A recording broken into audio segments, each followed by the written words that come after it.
Hey everybody, Carm Capriato, Aftermarket Weekly. Good to have you here as we rock the world and bring you all the necessary business acumen for personal and business success right into your little old ears.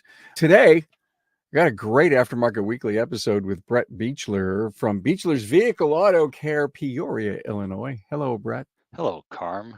How are you doing? I'm great. Good to see you, my friend. We're going to do an up close and personal with Brett. You're going to love this. A little bit about him, a little bit about the business, stuff that you've never heard or known. And obviously, we hope that it's going to inspire you in so many different ways. We're coming to you from the Dorman Training Studio, sometimes called my Carm Cave. We thank Dorman Training so much for their support. Automotive technologies of today and tomorrow demand that professional technicians continuously maintain and grow their knowledge and skill sets. If one does not update, they will evaporate. Mastering the changing technologies, adapting new and more efficient testing techniques, and exploring new tooling and equipment applications are just a few challenges. Dorman Training is dedicated to providing the latest information and proven service and repair tips brought to you by some of the nation's best instructors in the company of some of the nation's best technicians. Dorman has been a leader in driving new product solutions for the automotive aftermarket for more than a century. With DormanTrainingCenter.com, we also deliver the technical training and insight service professionals need to further their careers and stay current. The automotive industry constantly evolves with technical advancements, making it crucial for technicians to stay updated with the latest trends and techniques. By undergoing comprehensive training, aspiring technicians will equip themselves with the necessary skills and knowledge to excel in their field. In addition to personal technical training throughout the United States, Dorman Training Center delivers online training modules covering a wide variety of topics, with new resources rolling out regularly. Whatever your role or experience, you can find helpful information on DormanTrainingCenter.com. Dorman Technical Training covers many of today's advanced automotive systems, including hybrid EV, driver assistance, diagnostics, emission, and complex electronics. Created for working service professionals and taught by ASE certified instructors, classes are held as lunch and learns in the evenings and weekends at on-site locations, as well as available on demand. Bring your knowledge to the next level at DormanTrainingLive.com.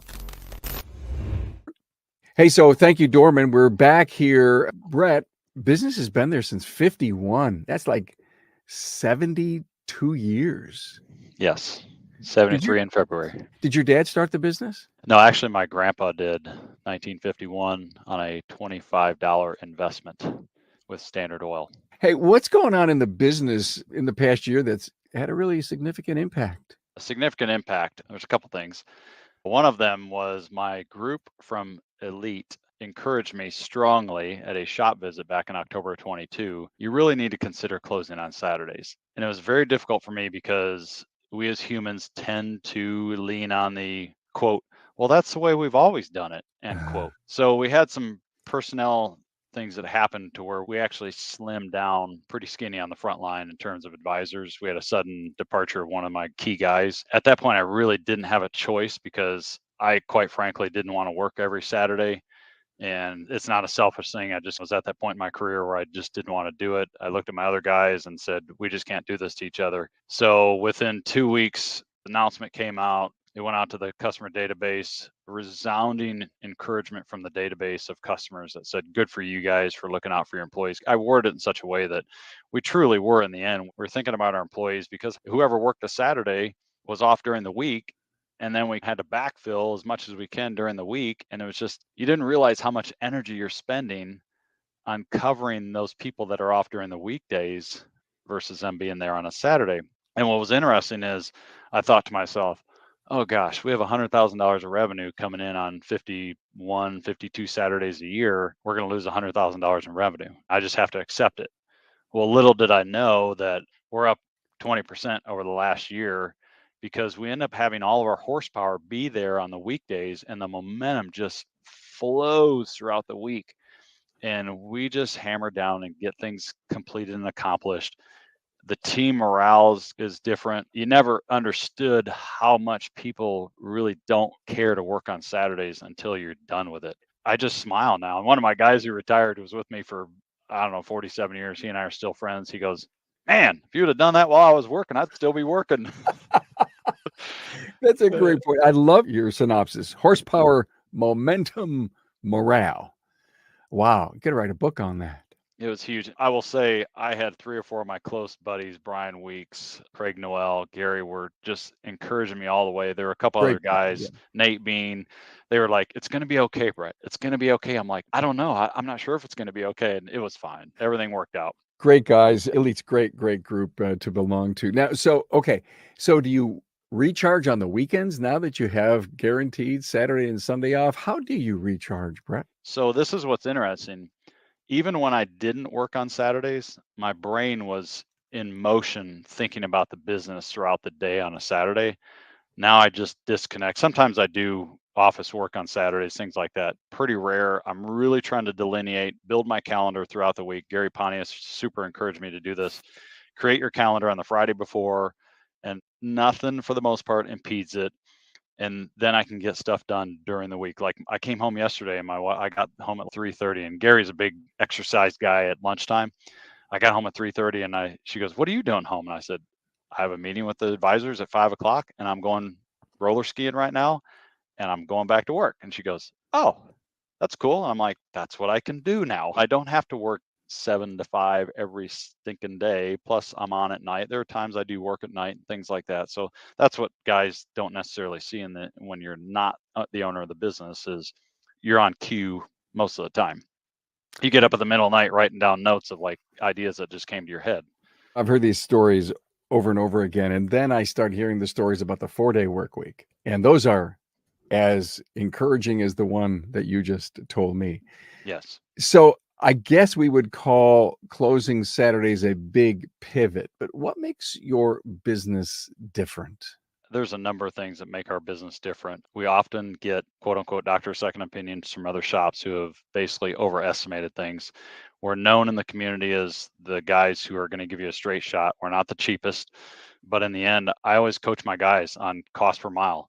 It's really important that, yes, we have one of the higher labor rates in town, but we're also not going to sell you ice to an Eskimo, which adds pennies per mile in terms of operational expense on vehicles.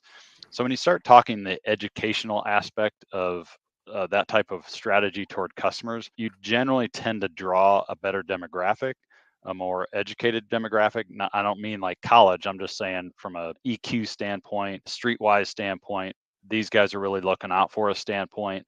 It comes to a point where it's almost fun to have a customer database like that versus pulling those hard up the road customers that just are pinching every penny and don't necessarily budget for their car repairs and maintenance versus buying a new car every 4 years. You and I have talked about that whole spreadsheet that we have. I think that's one of the key differences. I truly have one of the best crews I've ever had. I recruited a guy 3 years ago that I've known for 10 plus years in the parts. He was in the parts industry since he was 11 years old.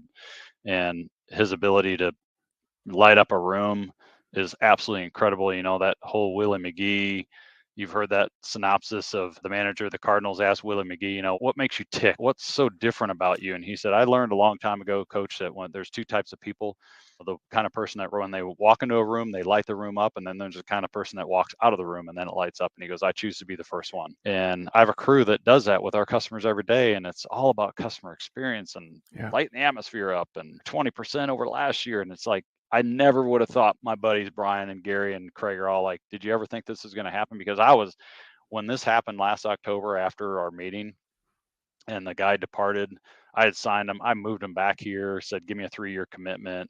He ended up finding an opportunity with Caterpillar Tractor in town for big, good money a year and a half into it. I was really disappointed in him. At the same time, he was going after an opportunity for himself and his family. I can't fault him for that. But it just was like the biggest gut punch I've had in my entire career. And I mean, Brian was the one that was like, hey, let's have some conversations. Like, it's going to be okay, Brett. It didn't talk me off the cliff. Not that I was like going crazy, but I was just devastated. And for 6 months, I'm going in at 5 o'clock in the morning after we shut down Saturdays, working till 6, coming home working on the business. And it was rough. And I told my wife, I said, here's how it's going to be until I find this other person to fill this spot. And she said, okay, we're in. And just the balance sheet is healthy. I can't say enough. We did the business purchase. That's all finished. My dad's getting fat lease payments and business payments, and he's happy. And God couldn't have directed this any better. And at first I was like, I'm going to get slaughtered. And I did. But in the end, I'm still alive and nobody got hurt or anything And like the that. story is you came out the other side whole, Yes. happy. If you like what you're hearing from Brett Beachler, please go to my website, remarkableresults.biz, type in just Brett and look at his episodes in the past. This is the guy. I mention your name a lot on episodes when we're talking about maintenance and forward thinking and setting the dental style appointments.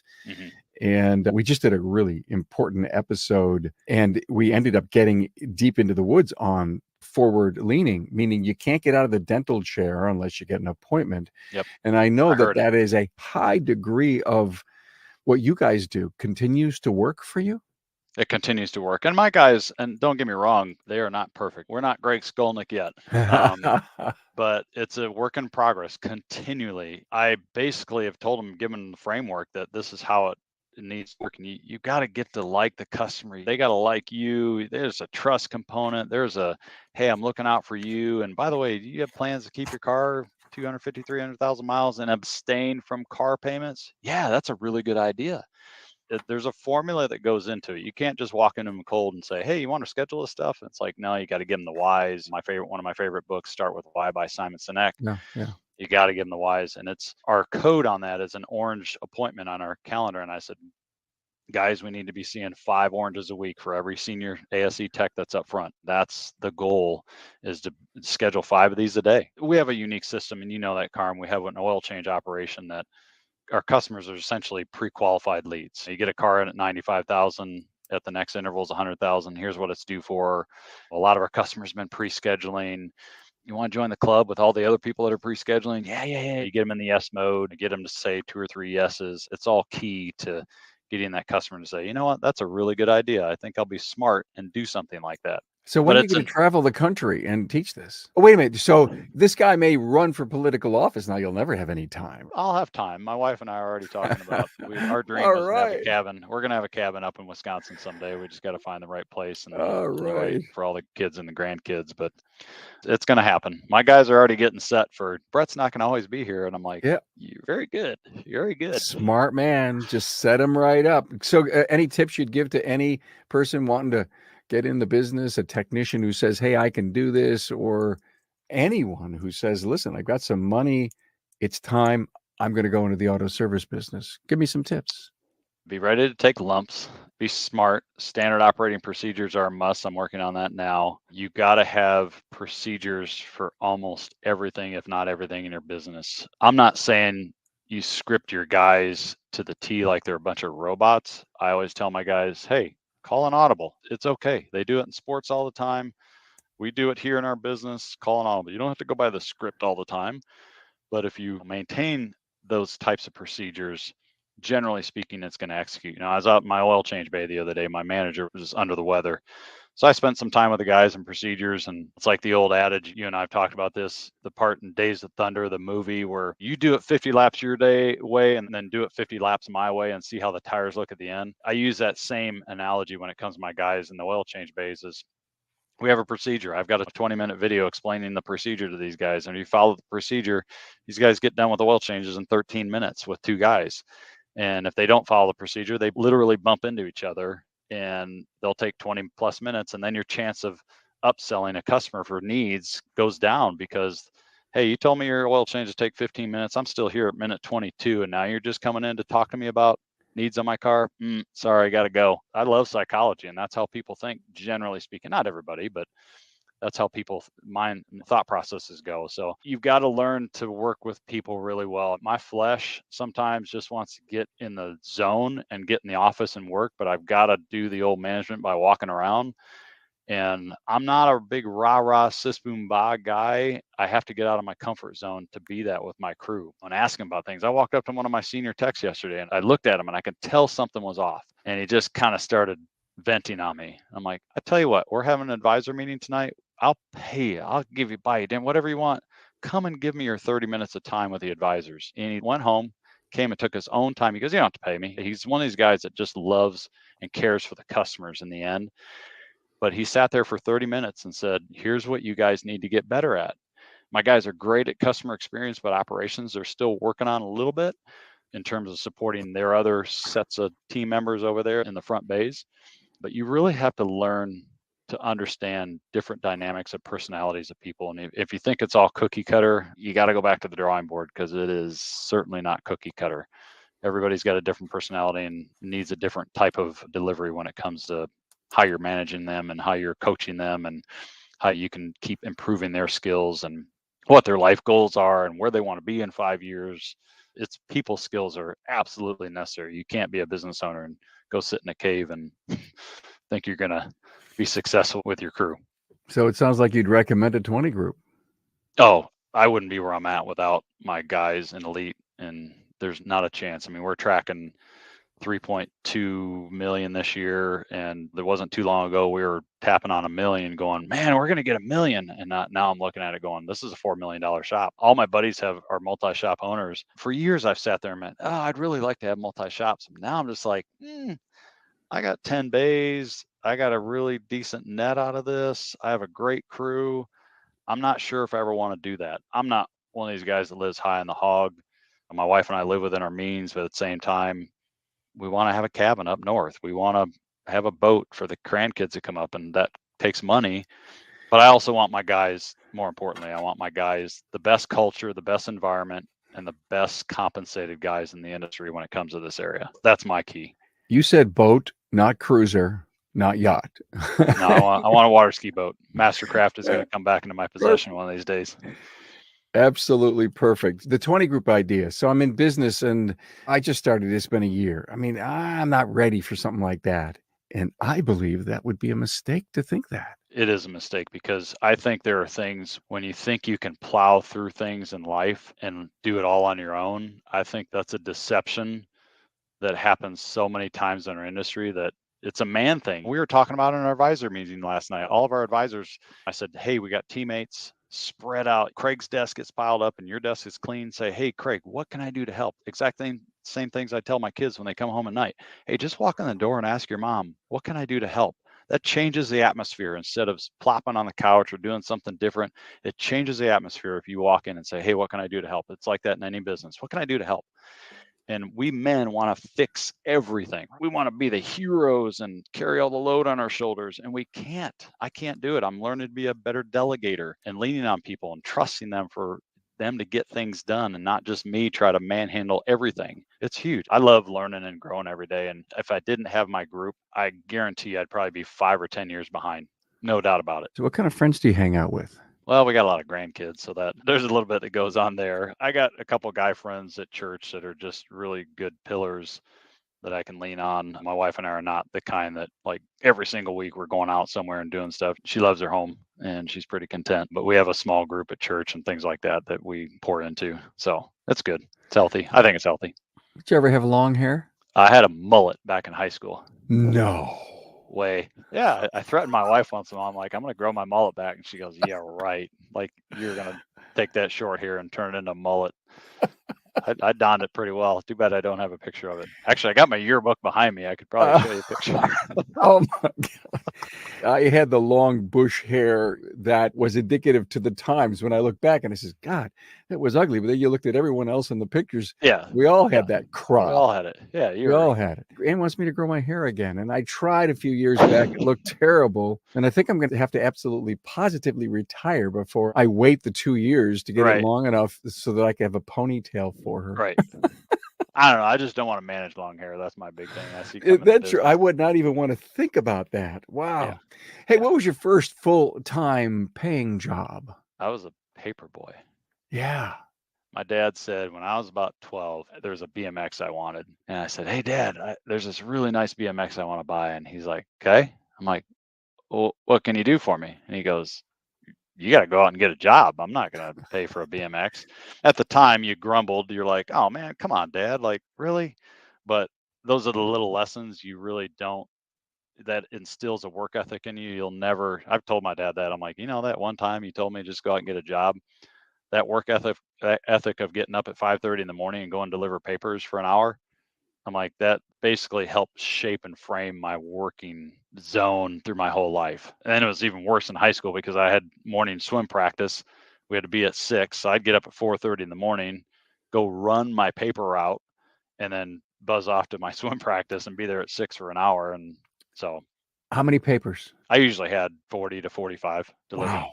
Wow. So when you say paper route, I think back to my teenager years. Although the family was always in business and I always had something to do, even though I may not have been paid as a family member, there was always something to do to hang around. But a great buddy of mine, he had like 5 streets, I'm going to guess 200 papers. And he would go on vacation with the family and he asked me to cover. Mhm. And that one cover day was Sunday. You know how thick that paper was back Oh, in the geez. day. And I couldn't take all 200 papers in this huge neighborhood. So I had to get the big basket for the bike and I had to keep coming up the hill. It was Yeah. kind of a hilly area, up and down and up and back. And it was the hardest, one of the most physical things I Oh, yeah. did for a week and on a Sunday. And I did it a couple of times that he was out with his family. And it really gives you, to your point, the discipline to Mhm. say, you got to get up, you got to get on time because people are Yep. counting on you. Yep. I Right. always tell my daughter, there's a lot of action that happens in the morning, honey. Yeah. It's like that old Army commercial. We do more stuff before 8 o'clock in the morning than most people do all day. You probably remember that commercial, and I thought Yeah. about that for years, just in the Yeah. back of my head. So, Yeah. So what's the hardest things that comes with being a business owner? oh man, curveballs thrown at you. I think that's one of the biggest things. I'm learning to better analyze profit and loss statements. That's not been my forte, but at the same time, I've always been a manager of money. My wife and I, we manage our money to the penny. I mean, we have different accounts, and I basically run the Dave Ramsey system at our home, and I started doing it at our business. And I moving money around and allocating money, and my banker's probably not happy with me, but I'm exercising them a lot because my dad was always one of these guys. It's a different generation where they were happy holding on to money and it not working for them. And I'm just a little bit different. And it doesn't mean I'm better or worse than him. I sit there and I look at a few bucks in the bank and I'm like, wait a minute, we got to either invest in the company with new signage or new equipment, or that money's got to go somewhere else to work for us. I'm not going to have it sit in the checking account. That, and the other thing is, the big thing is in the checking account, you got a chunk of change in a checking account. You got a bookkeeper looking at it. It's not a good thing. So I'm really big on having that all managed properly. Smart. You got a back burner project you're working on? I think I may have heard you say it. Oh, back burner project. You talking about the cabin up north, or are you talking about Well, I think you mentioned you're working on your SOPs, and what the blows me, SOPs? but it blows me away. You're such a successful guy. I mean, so well spoken, so into systems and processes. Now, is it that you're just trying to update what you currently have? I'm trying to update what I currently have. That's Okay. probably the big thing is they're in paper form, and I just can't stand it in paper form. I want guys to be able to access a website. I'm working with my IT guy who's an absolute genius. We're getting switched over to Microsoft. We're going to end up putting our SOPs all on a Microsoft server, as you say. That's first quarter 24 when that's going to start rolling. I know it's going to be a living, breathing project that goes on forever. It's not going to ever end. We're always going to be improving that. But yeah, I agree with you. I'm a process guy. My guys, they chuckle at me too. They're, Craig Noel's like, "Oh, you're the greatest process guy in the world." I go, "I'm not that great because not everything's in my SOP, my electronic SOP yet." And he's like, "Huh, what are you waiting for?" And I'm like, "I just got out of the frontline seat 4 months ago." I said, "Just you got to take things in stride. Like I'm getting Yeah. to it." So I got other important things right now. One of the things we're refining is our digital vehicle inspection. I'm working with Scott Osborne and one of my guys on the inside. Is we're just refining that till no tomorrow. It's just been clunky and takes time for my guys to go through it, and we're making it to where it's seamless and good for the customer and good for the tech who's doing the inspection. It's got to be good both ways. Any shiny new piece of equipment in the shop? What's the latest thing you bought? I did a snap-on scan tool. I purchased another tire mounting equipment. We're big into corrugated. My uncle, before he passed, was a big equipment guy, and he was really big into finding the right quality piece of equipment for the shop. He'd go to SEMA every year, do a bunch of research, really big into Corgi, low maintenance and expense ratio on those things. We bought the Corgi, I think it was AM 5000. So I've got 2 full-blown tire machines in my tire bay, and then I actually took our old tire machine, brought it over here in the oil change bay so these guys can just quickly do tire repairs, things like that come up on oil change inspections and things of that nature. I'm actually considering buying a second on the car brake lathe. It's Really? Yeah, it's the whatever you call it. I've got it here.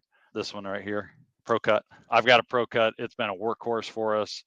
It's had a lot of processes go through it. We're going to end up keeping that and not trading it in because we do so much brake work that the guys like to have bench strength when it comes to that. So the one thing that's nice about having a business purchase finished is it gets to be a little bit of an administrative deal when you got 2 owners in the business and you have different philosophies. One's a cost guy, one's an ROI guy. And it's like, hey, Dad, we really need to purchase an $18,000 brake lathe.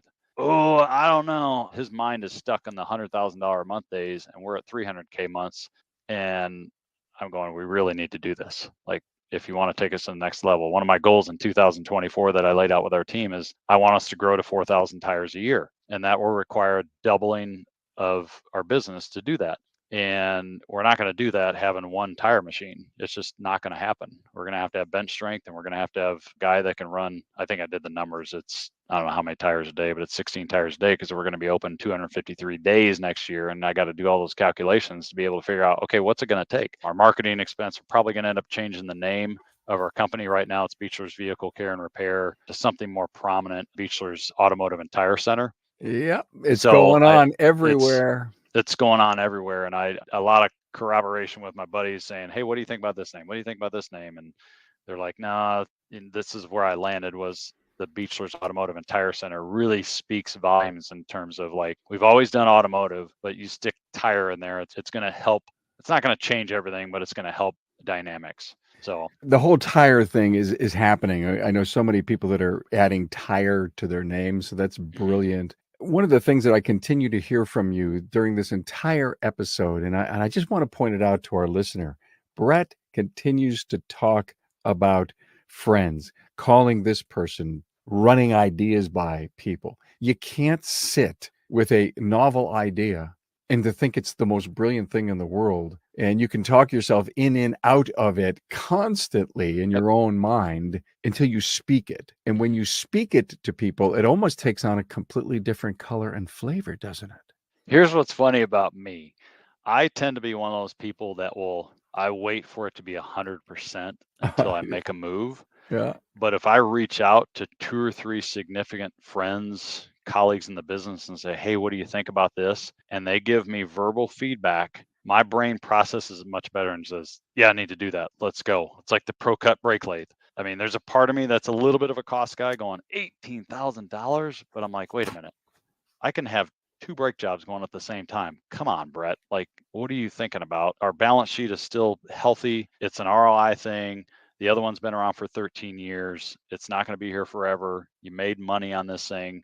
Let's go. And sometimes all it takes is one friend to go, hey, what do you think about this? Who has a strength in this arena, like has a super successful shop. They have the best equipment around. Like, what do you think about this? It's a no-brainer, Brett. Do it. Like, there's no question about it. Make the plunge. And because I tend to be a little bit that way, I got to wait for everything to be 100% just right before I move. And I can't. You got to go by the 80% rule. You have to. And you're the ROI guy. I get that. I figured out that your dad's the cost person. You're the ROI guy.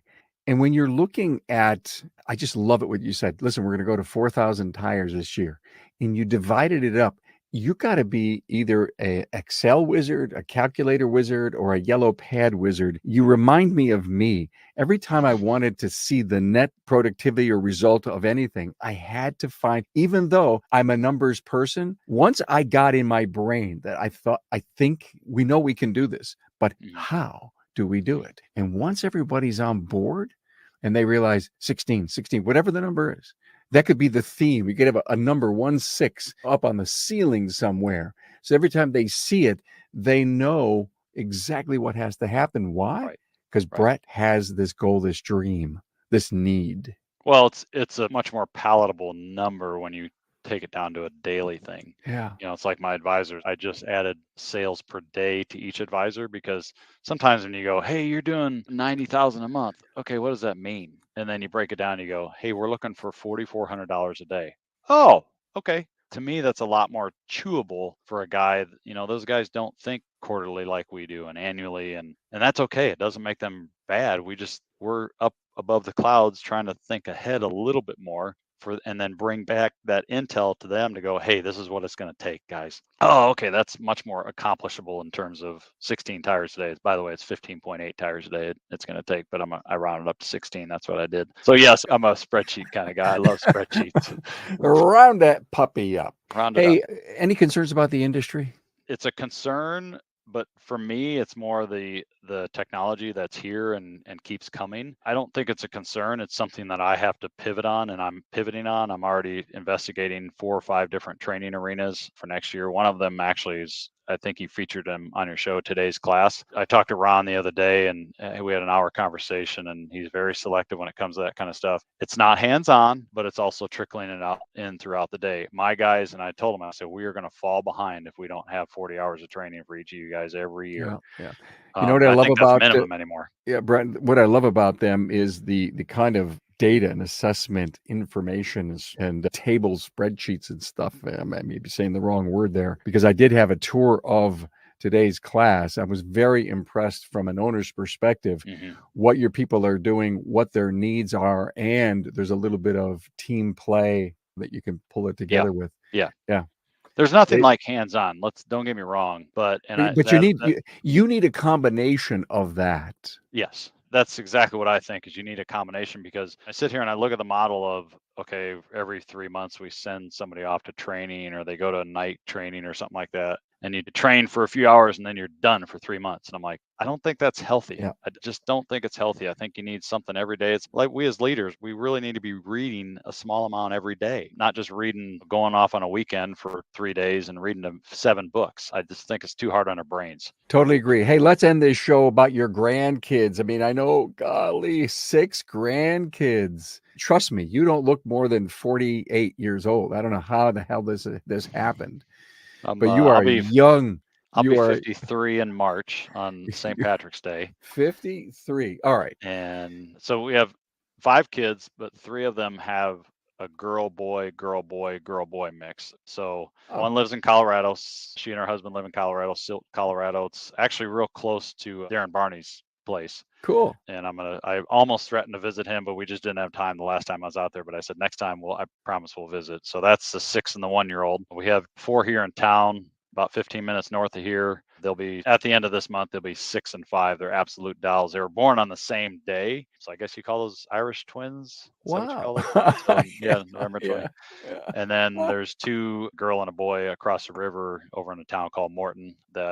She's 3 and he's 1. So they're a barrel of fun. Cool. I'm one of those grandpas that I don't lavish my kids or grandkids with stuff. I like to give them experiences, which is just a different way of doing it. I'm not saying people that lavish people with kids with stuff is a bad thing. I'd rather take them out hiking or go do things or go give them experiences. Like my daughter was talking to me the other day, and she said, she and her boyfriend have been dating for about 2.5 years. And she said, Reagan wants to go on a city bus sometime. And he told me he wanted to go on a city bus, and I told him I've already been on one. And he's like, what? He goes, I want to take you on a first experience. And she goes, oh no, my dad did that when I was really little, because he wanted me to see how some people live, in terms of not bad. It's just some people have 2 kids and they have to go to work on a bus. And I always wanted to give her perspective that you need to count your blessings, because that's a tough world, and you should take empathy on people like that. And he goes, dag nabbit, is there anything your dad hasn't done with you that I can't have a first experience with you? And she goes, well, I'm sure there's something, but he was always big into giving me experiences that later in life, it's like our bike rides that we do every year. We've done them 8 times, and we started when she was 13, and she still wants to do them with me, which is amazing. But I always want to be able to show her a different part of the world to go, hey, check this out. And then when she gets into the real world and sustain herself on her own, she can go, you know what? I rode my bike from here to Minneapolis in 6 days. I can do anything my mind I put it to. So that's always been fun for me as a parent, and now it's a grandparent. So the whole bus thing kind of reminds me of, let me just slice the words common sense out. I mean, where'd the kid get this common sense from? It's because there was common knowledge given to an individual by someone who said, I want you to have a deep experience, jump in the deep end of the pool with me, find out what falling to the bottom is all about. And so many young people, you throw them in a pool. 2 years old, I remember my granddaughter, and she wasn't afraid. She just, it was like a natural instinct happened. Yep. So it is so great that we are doing things for our children instead of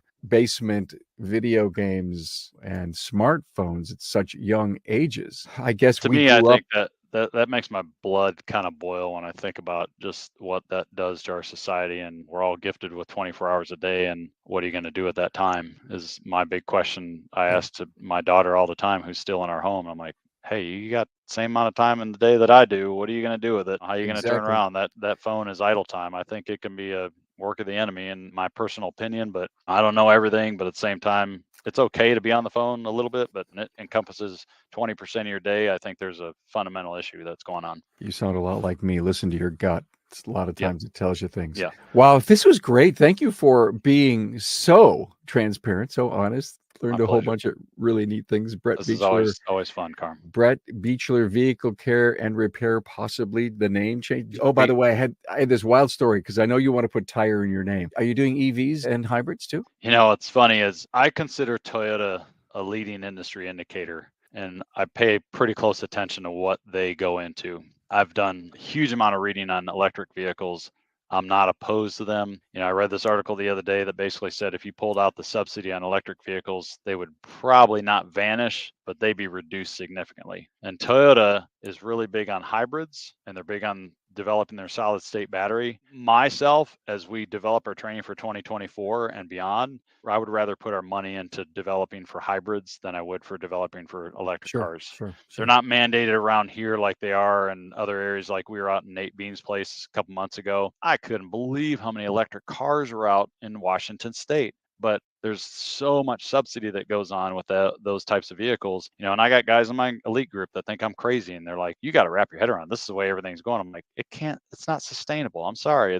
You cannot convert every car in this world to electric vehicles. It's not going to happen. And then the other side of the whole electric vehicles is much of the raw materials harvested is, out of Congo, Africa, which they have children as slave labor. But we sit there and we don't like slavery in our country, understandably so, but we'll buy products that supplied with child slave labor. I'm like, you don't make any sense. Like, to me, it's like people putting their head in the sand and going, don't tell me where these cars are made or how they're made or what they're made from. I just want to drive them. And the same thing with Nike shoes I and hear all you, that man. stuff. So, but we can do a whole nother episode on that. Yeah, I know that. We did a great episode with Derek Kaufman a little bit ago, and he talked about e-fuels. So that could also be an incredible alternative. And I'm not sure if it's 5, 6, 10 years down the road, but there's a lot of technology, as you said earlier, that's going on that sometimes we just have to be patient and wait for it to happen. Hey, Brett, thanks so much for being here. Appreciate it, man.